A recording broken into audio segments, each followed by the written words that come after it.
This is like paganism 2.0 to me.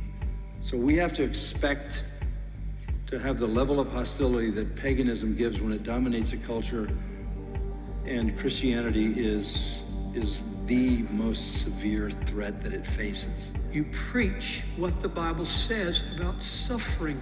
Blessed are those who are persecuted for righteousness' sake, for great is their reward in heaven. Remember these words when I show you the story I'm about to show you. Howdy y'all, I'm Brylan. You know, it's no secret that the world hates Christianity. Our society hates Christianity because Christianity is truth.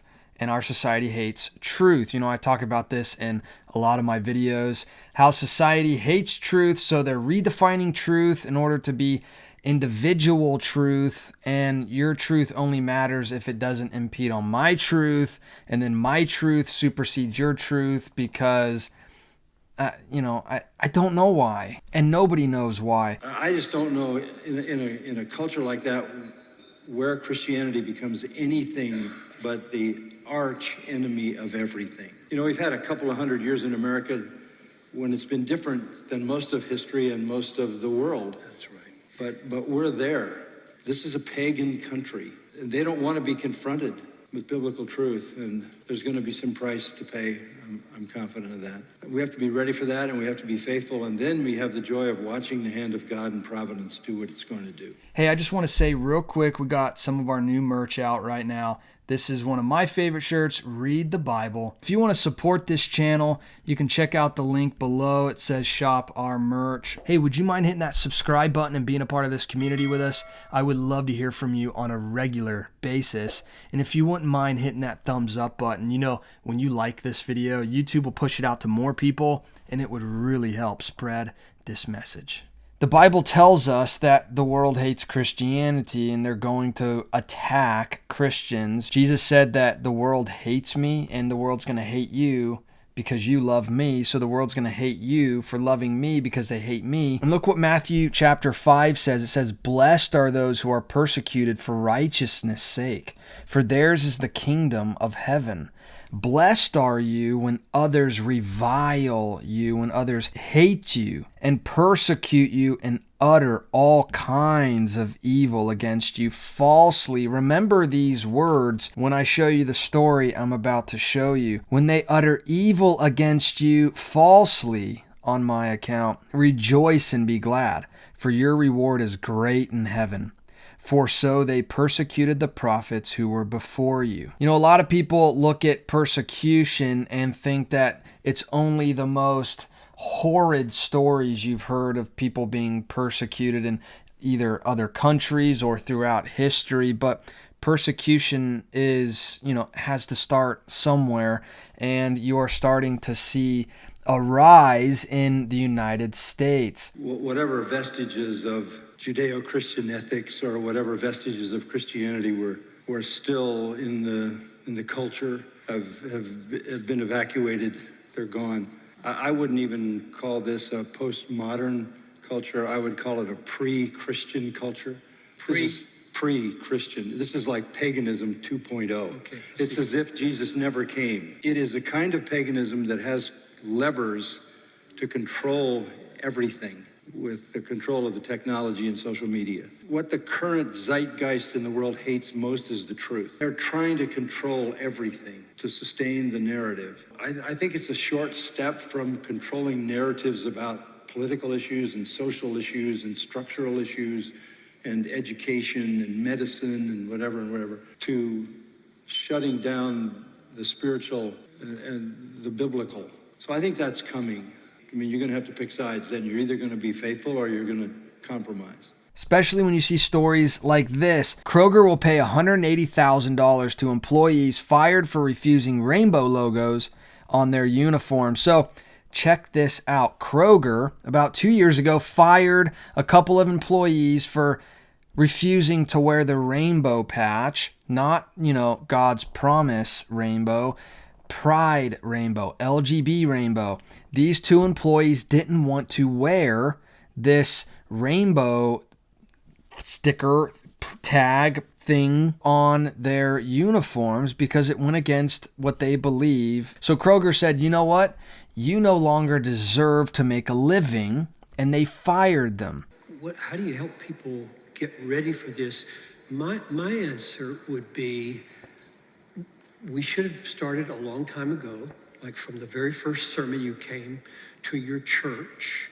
You teach your people that you are not first Americans, you're first Christians, and you're aliens and you're exiles on planet Earth, and this world owes you nothing, and you may expect suffering.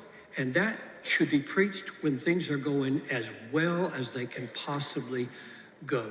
I would want, from the get-go, for 50 years, you help people see life is hard, you're going to suffer. If they persecuted me, they're going to persecute you. This is just plain biblical teaching. It's not peculiar to America. All over the world, people are suffering. And that would be true if America were heaven and on earth.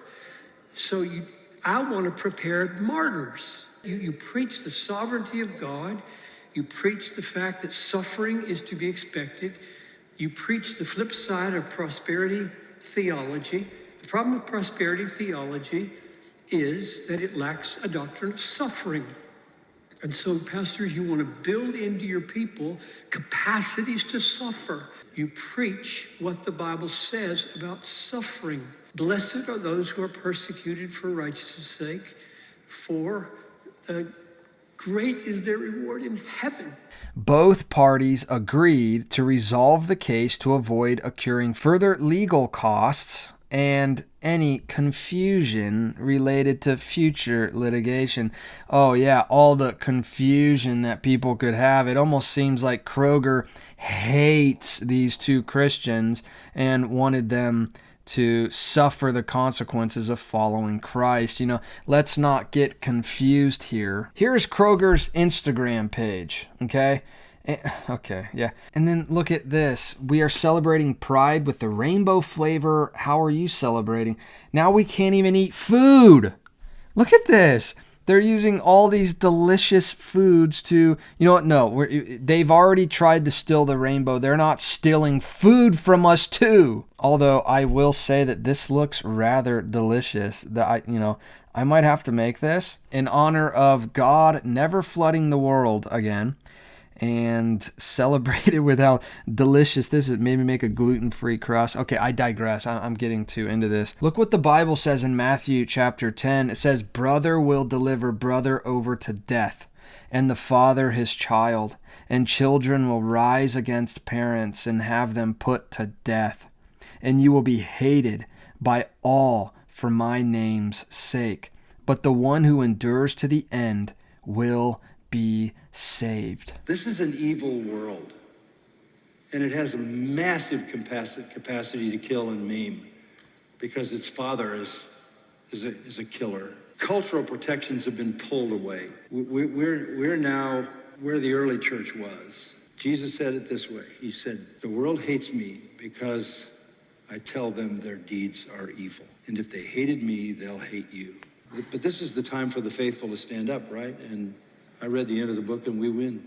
Being a Christian means you will be hated by the world. There's no way around it. The world hates us as Christians because they hate Christ. And as we saw in Matthew, even family members will turn against each other. That's how deep the hatred goes. So, hearing that, it's no surprise that a store like Kroger was willing to fire employees for not bowing the knee to their evil agenda. But you know what? These two stayed strong. They didn't give in. And I would just encourage that we all stand on God's truth, because with God on our side, we will not lose. We must continue the fight against a culture that wants to taint everything in the favor of evil. But you know what? We can keep shining a light, and God will be faithful. The Lord will be faithful in coming through for us no matter what? Will you remain faithful no matter what? But hey, let me know your thoughts in the comment section below. I would love to hear from you and hear your thoughts about all this. And please hit that subscribe button and join this community. I would love to hear from you on a regular basis. And if you wouldn't mind hitting that thumbs up button, YouTube will push this video out to more people when you like it. So thank you very much. And meet me over on Patreon. We can get to know each other a little better on a more personal level. You can find my Patreon in the description. You can find my Patreon linked in the description below. All right, I'll see you in the next video. Bye.